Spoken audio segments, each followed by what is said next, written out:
Assalamualaikum warahmatullahi wabarakatuh. Alhamdulillah, nahmaduhu wa nasta'inuhu wa nastaghfiruh wa na'udzu billahi min shururi anfusina wa min sayyiati a'malina. Man yahdihillahu fala mudilla lahu wa man yudlil fala hadiya lahu. Asyhadu an la ilaha illallah wahdahu la syarika lah wa asyhadu anna Muhammadan 'abduhu wa rasuluh. Allahumma salli wa sallim ala Muhammad wa ala alihi wa sahbihi ajma'in. Amma ba'd. Bapak-bapak, ibu sidang jamaah salat subuh kaum muslimin dan para pendengar yang dimuliakan Allah.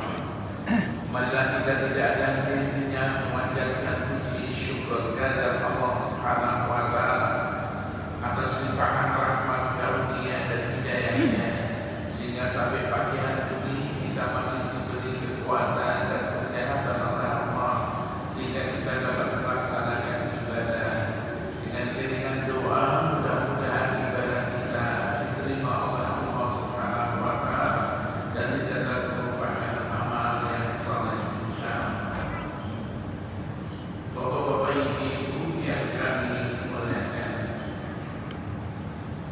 pada pagi hari ini kita akan bicara tentang psikoterapi melalui puasa dan beberapa hadis Rasulullah SAW yang menjelaskan tentang hal ini.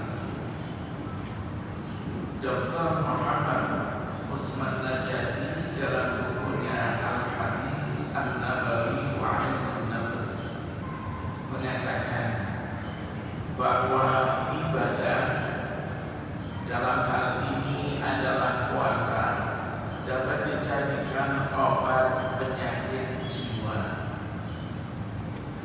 Beliau mengatakan bahwa puasa itu banyak sekali manfaat dan faedahnya.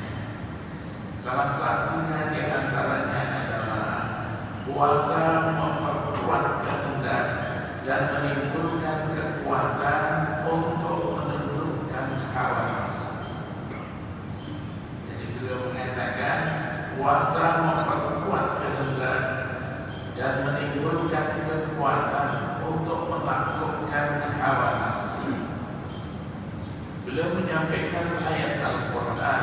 Allah Subhanahu wa taala berfirman, "Ya ayyuhalladzina amanu kutiba 'alaikumus shiyam kama kutiba 'alal ladzina min qablikum la'allakum tattaqun." Wahai orang-orang yang beriman, diwajibkan bagi kamu berpuasa sebagaimana diwajibkan bagi orang-orang sebelum kamu. La'allakum tattaqun, mudah-mudahan kamu bertakwa. Maksud ayat di atas, kata beliau, adalah agar kalian merasa takut. Jadi la'allakum tattaqun, beliau mengatakan agar kalian merasa takut untuk melakukan maksiat. Caranya bagaimana? Caranya yang pertama kali adalah dengan menaklukkan syahwat, yang syahwat itu akhirnya menjadi perbuatan maksiat. Kita dapat menaklukkan hawa nafsu kita ketika kita berpuasa. Abu Hurairah menuturkan bahwa Rasulullah SAW bersabda, qala Allah azza wa jalla, Allah Subhanahu wa taala berfirman. Hadis ini hadis kursi, isinya dari Allah Subhanahu wa taala, redaksinya dari Rasulullah SAW. Qala Allah azza wa jalla, Allah Subhanahu wa taala berfirman, kullu amal ibni Adam lahu, setiap amal perbuatan manusia adalah miliknya, illa siyam, kecuali puasa. Fa innahu li, sesungguhnya puasa itu adalah bagiku, milikku. Wa ana ajzi bihi, dan saya akan memberikan balasan kepadanya. Kemudian dikatakan dalam hadis ini, wasyiyamu junnah, puasa itu adalah perisai. Wa idza kana yaumu shaumi ahadikum fala yarfuth yauma idzin wa la yashab. Apabila hari puasa kalian tidak melakukan perkataan kotor, wala yashab, dan kalian tidak bertindak bodoh. Fa in sabahu ahadun, apabila ada orang yang memaki-maki kalian, aw qatalahu, atau dia itu memerangi kalian, falyaqul, maka hendaklah dia mengatakan, inni mru'un shaim, saya ini sesungguhnya sedang berpuasa. Rawahul Bukhari wa Muslim. Hadis diriwayatkan oleh Imam Al-Bukhari dan Imam Al-Muslim. Dalam teks Imam Al-Bukhari, Rasulullah sallallahu alaihi wasallam mengatakan, yatruku ta'amahu wa syarabahu. Orang yang beriman, orang yang berpuasa itu meninggalkan makanannya, wa syarabahu, dan meninggalkan minumannya, wa syahwatahu, dan meninggalkan syahwatnya, min ajli, karena asyamu, puasa itu untukku, wa ana ajzi bihi, dan saya yang akan membalasnya, wal hasanatu bi asyri amsalihha, kebaikan itu akan dilipatkan 10 kali semisalnya. Dr. Muhammad Usman Najati beliau mengatakan, di dalam hadis tersebut dikatakan bahwa puasa itu berisik, asyia jannah, puasa itu berisik. Maksudnya adalah orang yang puasa akan mampu mengekang hawa nafsunya. Karena sebagai perisai, maka orang yang puasa akan mampu mengekang hawa nafsunya. Walaupun makanan ada di mukanya, walaupun minuman ada di mukanya, apa saja yang bisa sebetulnya dilakukan, tetapi karena dia puasa, dia tidak melakukannya. Karena itu puasa dianggap merupakan perisai yang dapat mengekang hawa nafsu.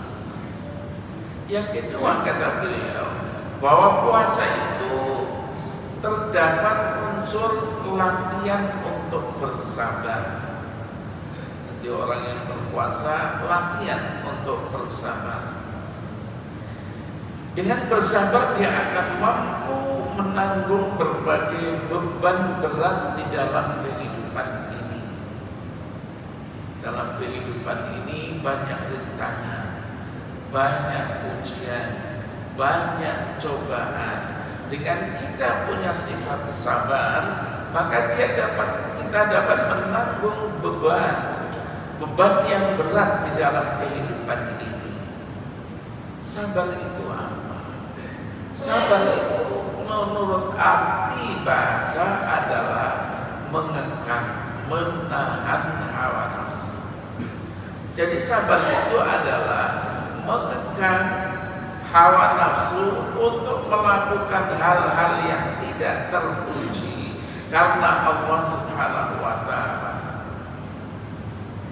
Beberapa ulama mengatakan sabar itu dibagi menjadi beberapa hal. Pertama, sabar di dalam menghadapi cobaan hidup. Hal ini sebagaimana Allah Subhanahu wa Ta'ala berfirman di dalam Al-Quran, surat Al-Baqarah ayat 155. وَلَنَبْلُوَنَّكُمْ بِشَيْءٍ مِنَ الْخَوْفِ وَالْجُوعِ وَنَقْصٍ مِنَ الْأَمْوَالِ وَالْأَنْفُسِ وَالثَّمَرَاتِ وَبَشِّرِ الصَّابِرِينَ. Dan sungguh, kata Allah, kami akan menguji kamu. Dengan apa kita diuji? Bisyai'in minal khauf, dengan sedikit rasa ketakutan. wal ju', dan kami akan menguji kamu dengan kelaparan, wa naqsim minal amwal, dan kami akan menguji kamu dengan kekurangan harta, wal anfus, dan kekurangan jiwa, wassamarat, dan kekurangan buah-buahan. Allah Subhanahu wa ta'ala selanjutnya berfirman, wa basyiris sabirin, beritahukan Muhammad kepada orang-orang yang sabar. Siapa orang yang sabar itu? Alladzina idza asabatuhum musibatun qalu inna lillahi wa inna ilaihi raji'un, yaitu mereka yang apabila ditimpa musibah, mereka itu mengatakan dengan sepenuh keimanannya, mengatakan dengan sepenuh keikhlasannya, inna lillahi wa inna ilaihi raji'un, sesungguhnya kami milik Allah, wa inna ilaihi raji'un, dan sesungguhnya kami akan kembali kepadanya. Ada yang mengartikan sesungguhnya kami dan apa yang ada pada kami milik Allah, wa inna ilaihi raji'un, dan sesungguhnya kami dan apa yang ada pada kami akan kembali kepadanya. Selanjutnya Allah berfirman, ulaika alaihim salawatun min rabbihim wa rahmah, mereka itulah yang akan mendapatkan rahmat, kasih sayang dari Allah, wa ulaika humul muhtadun, dan mereka itulah yang mendapatkan petunjuk di dalam hidup dan kehidupan ini.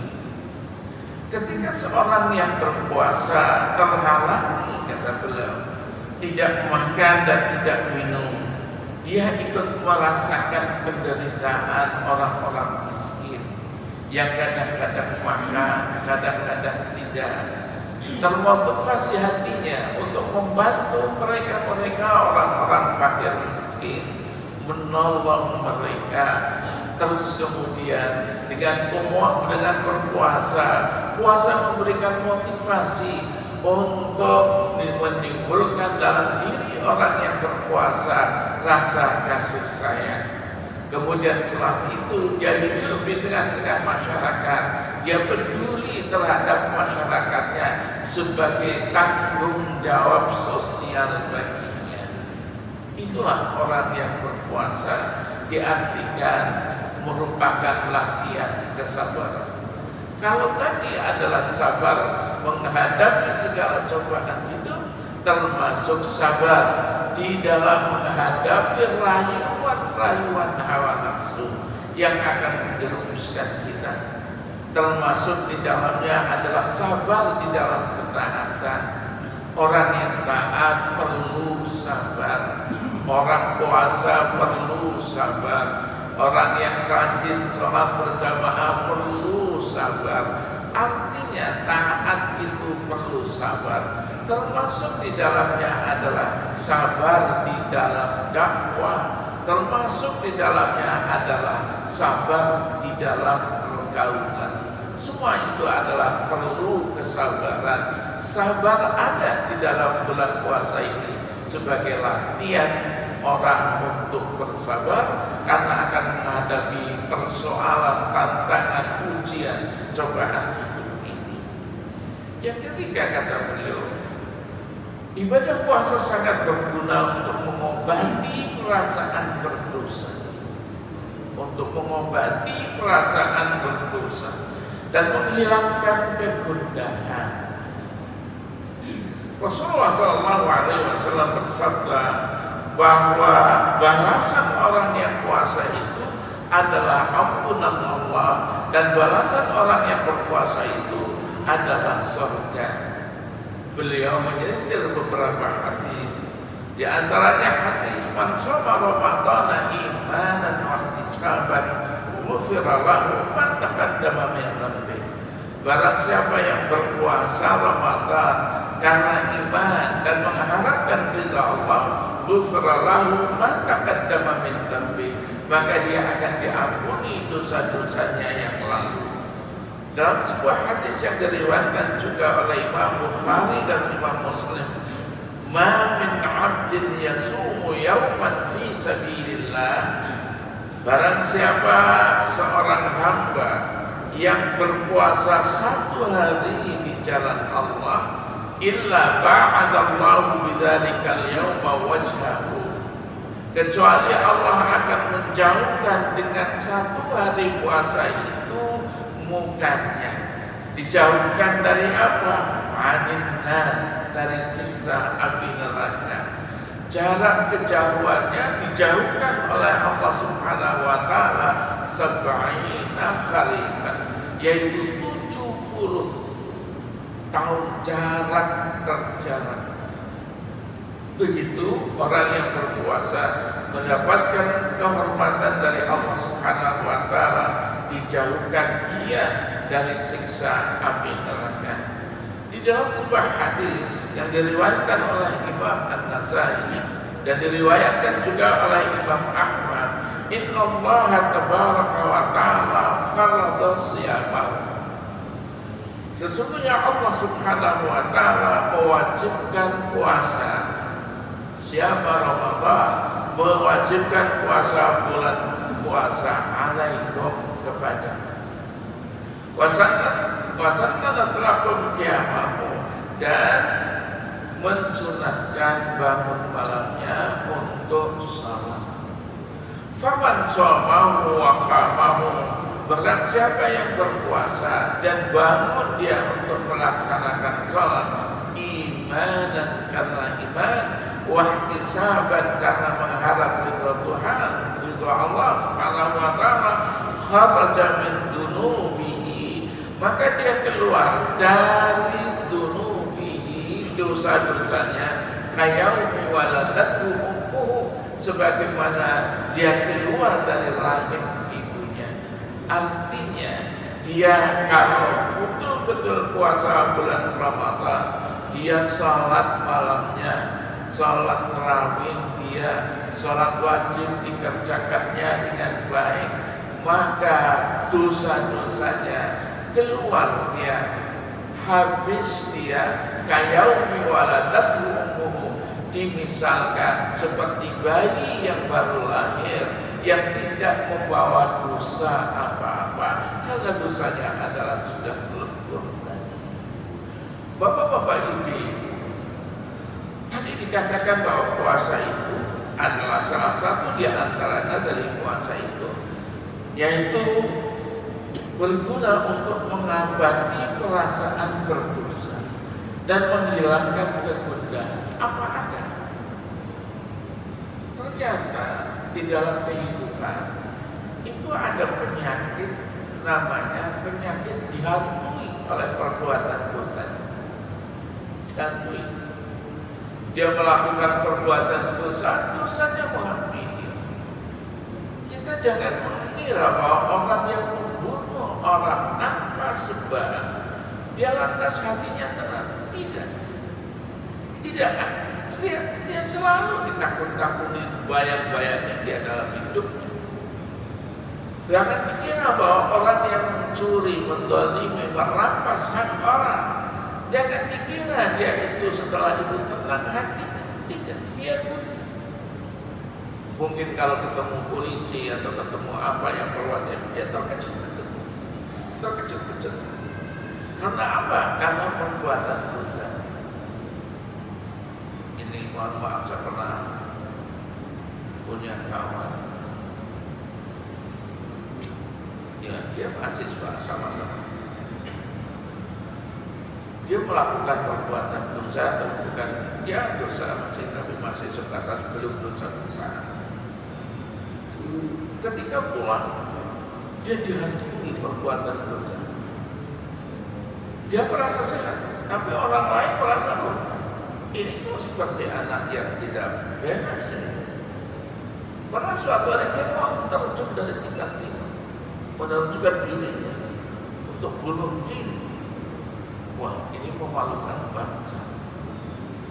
Terus kami bahkan sebagian mencekam dia, sebagian stand di bawah, bawa mobil, melarikan dia ke rumah sakit.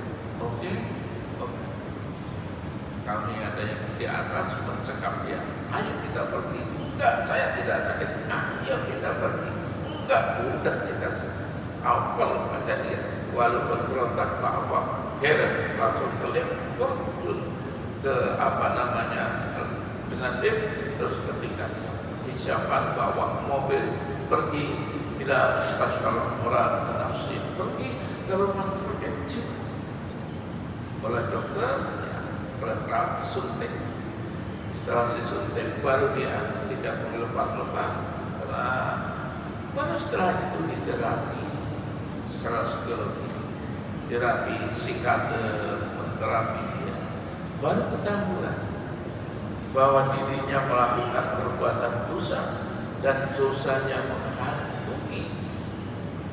Dia disuruh membaca Quran, disuruh untuk berdoa, disuruh untuk ibadah, disuruh untuk bersabar, menenangkan hatinya. Terus alhamdulillah anak itu, teman saya itu sembuh. Dan alhamdulillah dapat menyelesaikan kuliah. Saya baru tahu bahwa perbuatan dosa bisa menyebabkan penyakit jiwa dan dapat menghantui dalam kehidupan.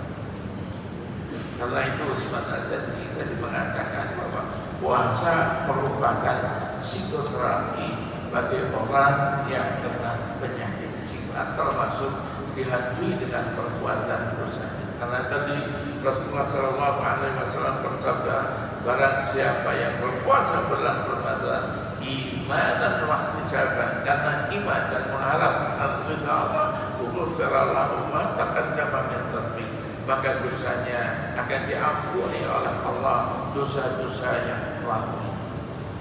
Bapak-bapak ibu-ibu yang dirahmati Allah, ternyata bulan puasa itu banyak memberikan faedah dan banyak memberikan makna dilihat dari perspektif keilmuan. Ini baru saja perspektif psikoterapi, perspektif psikologi. Ada yang melihat dari aspek kesehatan, ada yang melihat dari aspek ekonomi, melihat dari berbagai macam aspek keilmuan. Memang puasa memberikan faedah yang sangat besar dalam kehidupan ini. Rasulullah SAW bersabda, "Sumu tasihhu." Berpuasalah kalian, kamu akan menjadi sehat, sehat jasmani, sehat rohani. Ini saja pada pagi hari ini. Kalau lebihnya mohon maaf. Assalamualaikum warahmatullahi wabarakatuh.